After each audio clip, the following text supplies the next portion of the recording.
میری شادی 19 فروری 2021 میں ہوئی تھی. اس وقت دین کے بارے میں مجھے علم نہیں تھا. میں نے سنا کہ مشرک عورت سے نکاح کرنا جائز نہیں. میری بیوی خود کو مسلم کہتی ہے مگر شرکی عقائد رکھتی ہے. مزاروں میں دفن بزرگوں سے مدد مانگتی ہے. اس صورت میں مجھے کیا کرنا چاہیے؟ نماز، روزہ، قیامت کے دن کے بارے میں اور بھی شریعت کے بڑے بڑے ارکان کا صاف صاف لفظوں میں انکار کرتی ہے. اس صورت میں کیا میں بغیر تجدید ایمان اور بغیر تجدید نکاح کے رہ سکتا ہوں؟ اگر وہ تجدید ایمان کے لیے راضی نہ ہو تو کیا میں اسے چھوڑ سکتا ہوں؟ آپ اسے توبہ کی تلقین کریں اور بولیں قبروں سے مانگنا حرام ہے، ناجائز ہے، شرک ہے.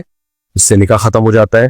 اگر وہ مان جائے ٹھیک ہے، نہیں مانے تو پھر اس کو، اگر مان جاتی ہے تو اس نکاح دوبارہ کریں، اور اگر نہیں مانتی تو پھر آپ اس کو چھوڑ دیں. آپ کے لیے اس کے ساتھ رہنا اور میاں بیوی والا ریلیشن پھر حرام ہے، ناجائز ہے. جعفر اقبال ہنگو سے، پہلے کوشش کریں کہ مان جائے، دلائل دیں گے انشاءاللہ مان جائے، گھر خراب نہ کرے بلا وجہ زبردستی. جعفر اقبال ہنگو سے، مجھ سے میرے دوست نے 5,000 روپے ادھار لیے ہیں، کافی ٹائم ہو گیا ہے، وہ واپس نہیں کر رہا. وہ میں بتا چکا ہوں نہیں کرے گا واپس. کیا میں اس کی دکان سے اس کے 5,000 روپے کے بدلے میں کوئی سامان لے سکتا ہوں؟ کیونکہ یہ پیسے نہیں دے رہا. لے سکتے ہیں، بالکل لے سکتے. تو جائیں کچھ چیز لے کے آ جائے جو 5,000 کی. اگر مرد اپنی بیوی کو بات بات پر یہ بولے کہ میں نے نہیں رہنا تمہارے ساتھ، چلی جاؤ اپنے گھر، میں پیپر دے دوں گا، ایسی صورت میں مرد اور عورت کے لیے کیا ہدایات؟ ان الفاظ سے طلاق تو نہیں ہوئی، یہ تو طلاق کی دھمکی ہے، طلاق نہیں ہے. باقی مرد کو چاہیے یہ باتیں نہ کرے، اپنی جھگڑوں کو حل کریں. میاں بیوی خاندان والوں کو بلائے اگر آپس میں حل نہیں ہو رہے.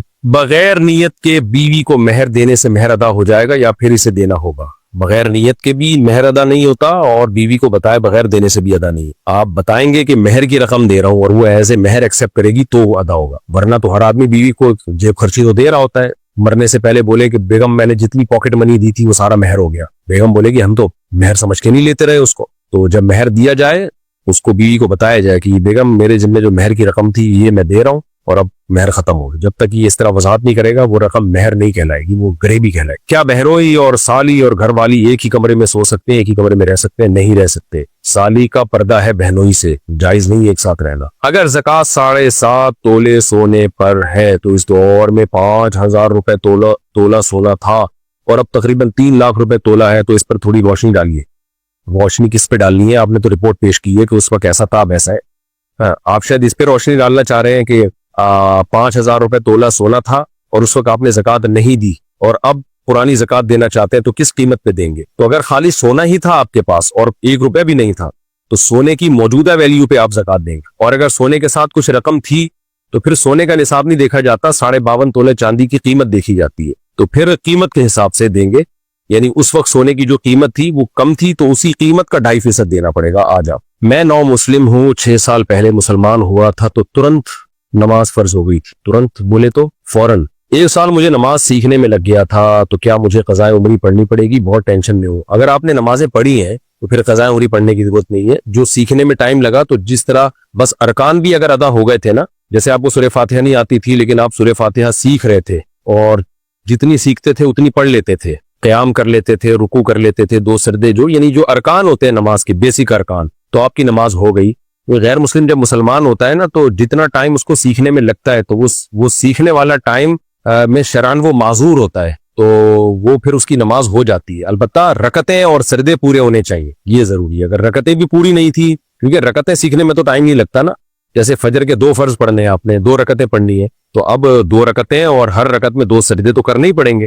سیکھنے میں ٹائم لگتا ہے، تحیات کو سیکھنے میں اور سورہ فاتحہ اور قرآن کی کوئی سورت کو سیکھنے میں ٹائم لگتا ہے. تو اس سیکھنے میں جو ٹائم لگا تو اس میں جس طرح بھی آپ نے پڑھ لی آپ کی نماز ادا ہو گئی ہے. تو جو نمازیں پڑھ لی ہیں جیسے تیسے بھی پڑھی ہو ان کو لوٹانے کی ضرورت نہیں ہے. جو پڑھی نہیں سرے سے تو وہ تو بہرحال آپ کے ذمہ ہے، پھر اس میں توبہ استغفار بھی ضروری ہے. جب بھی کوئی غیر مسلم مسلمان ہوتا ہے نا تو اس کو نماز میں کتنا حصہ سکھا دینا چاہیے فوراً، یہ خوب سمجھ لیں. جیسے اسلام میں داخل ہو اس کو سب سے پہلے جو نماز کا ٹائم ہو، جیسے کوئی غیر مسلم عصر کے ٹائم پہ مسلمان ہوا ہے تو اس کو فوراً بتا دیں بھائی اب عصر کی نماز آپ نے پڑھنی ہے. تو کیسے پڑھنی ہے؟ ظاہر ہے اس کو تو نہیں آتی، اس کو وضو کرا دیں بھائی اس طرح سے وضو کرنا ہے اور یہ بتا دیں عصر کی 4 رکعتیں ہوتی اور 4 رکعتوں میں کیا ہے؟ قیام ہے، رکوع ہے، سجدہ ہے، 2 سجدے ہیں. اس طرح سے اتنا بھی یعنی اللہ اکبر کہہ کے نیت باندھ لے اور پھر اس طرح سے نماز پڑھ لے. ہاں ٹائم اس کو لگے گا سورہ فاتحہ سیکھنے میں. تو سب سے پہلے جو چیز غیر مسلم کو یاد کرائی جائے گی وہ ہے سورہ فاتحہ. جیسے ہی سورہ فاتحہ یاد ہو جائے تو پھر اس کو مختصر سی کوئی قرآن کی صورت انا اعطیناک الکوثر فصلی لربک وانحر ان شانیک هو الابتر یہ یاد کرا دیں، یا قل هو اللہ احد یاد کرا دیں. اور تیسرے نمبر پہ سب سے پہلے اس کو التحیات یاد کرا دیں. التحیات للہ والصلوات والطیبات السلام علیک ایھا النبی ورحمۃ اللہ وبرکاتہ السلام علینا وعلی عباد اللہ الصالحین اشہد ان لا الہ الا اللہ واشہد ان محمدا عبدہ ورسولہ یہ یاد کرا دیں. اور تکبیر تحریمہ یعنی نماز کی نیت باندھنی اللہ اکبر کہہ کے اور نماز ختم کرنی ہے السلام علیکم ورحمۃ اللہ. اتنا اس کو آ گئی نا تو بس فرض ادا ہو جائے گا اس کا. پھر بے شک رکوع سجدے کی تسبیحات نہ بھی پڑھے تو نماز ہو جاتی ہے اس سے. رکوع سجدے کی تسبیحات سیکھتا رہے گا آرام سے، سبحان ربی العظیم سبحان ربی الاعلی. تو نماز کا جو ایک ڈھانچہ قائم ہو جاتا ہے نا وہ اتنا سیکھنے سے بھی ہو جاتا ہے. تو جب بھی کوئی غیر مسلم مسلمان ہو آپ نے کیا سکھانا ہے؟ سب سے پہلے اس کو کہنا بھائی ابھی والی نماز پڑھو، وضو کرا دیں، بہتر تو یہ غسل کرا دیں اس کو. سنت یہی ہے کہ نبی صلی اللہ علیہ وسلم پہ کوئی غیر مسلم مسلمان ہوتا تھا غسل کا حکم دیتے تھے. تو اگر حالت جنابت میں ہے تو پھر تو غسل فرض ہے، تو غسل کرا دیا اس کو اور فوراً بولا بھائی آپ نے اب وقتی نماز پڑھنی ہے کیونکہ نماز قضا نہ ہوگا. کیسے پڑھے گا آپ بتا دیں بھائی عصر کی نماز ہے 4 فرض پڑھ لو. بھائی مجھے تو فاتحہ نہیں آتی، کوئی بات نہیں، فاتحہ سیکھتے رہنا، ابھی صرف ایسے کر لو اللہ اکبر کہہ کے نیت باندھ کے کھڑے ہو جاؤ. اگر جماعت کی نماز ہو رہی ہے تو جماعت میں شامل کر لیں اس کو. پھر تو بولے بھائی بس اللہ اکبر کہہ کے پیچھے کھڑے ہو جاؤ اور امام جو کچھ کر رہے ہیں آپ اس کے ساتھ ساتھ کرتے رہو. اللہ اکبر کہہ کے نیت باندھنا ہے اور السلام علیکم ورحمۃ اللہ کہہ کے نماز ختم کرنی. یہ 2 لفظ تو فوراً سکھا دیں. اور پھر تیسرے نمبر پہ سورہ فاتحہ سکھا دیں اس کو اور قل اللہ احد سکھا دیں اور التحیات سکھا دیں. تو ساری زندگی اتنی بھی پڑھتے رہے گا نا تو نماز اس کی ہو جائے گی. انڈیا سے کسی نے پوچھا ہے کسی کے دل میں محبت کیسے ڈالیں، کوئی وظیفہ یا قرآن کی کوئی صورت ہے تو پلیز بتا دیں.